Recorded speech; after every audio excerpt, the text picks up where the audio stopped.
উনি হচ্ছেন মুখ হচ্ছেন উনার ভাইপো, যিনি চাকরি বেচেছেন 150 কেজি ওজনের মোটা পার্থকে দিয়ে, যার কচি বান্ধবীর বাড়ি থেকে 51 কোটি উদ্ধার হয়েছে। আরে দিন না আপনি শিক্ষককে যদি বলেন ভলেন্টারি চাকরি করতে, শিক্ষককে যদি বলেন গ্রুপ ডি করতে, এটা কি তার মেধা, তার একাডেমিক, তার সঙ্গে সম্মান দেখানো হবে?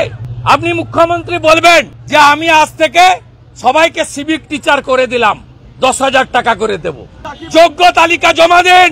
আপনি মমতা ব্যানার্জি নিজে দাবি করেছেন বড় লয়ার, আপনি নিজে সুপ্রিম কোর্টে মুভ করুন, হাতে রাখুন যোগ্য তালিকা। আপনি তো পারেননি। নরেন্দ্র মোদীর সিবিআই ওএমআর উদ্ধার করে দিয়েছে হার্ড ডিস্ক গাজিয়াবাদ থেকে। আপনার সুবিধা পার্থরা পুড়িয়ে দিয়েছিল, এসপি সিনহা, কল্যাণ গাঙ্গুলি পুড়িয়ে দিয়েছিল আমার ভাই বোনেদের ওএমআর সিটের সব খাতা। নরেন্দ্র মোদীজির সিবিআই না থাকলে আজকে এই ভাই বোনেরা যোগ্য অযোগ্য নিজেরা দাবি করতে পারত না।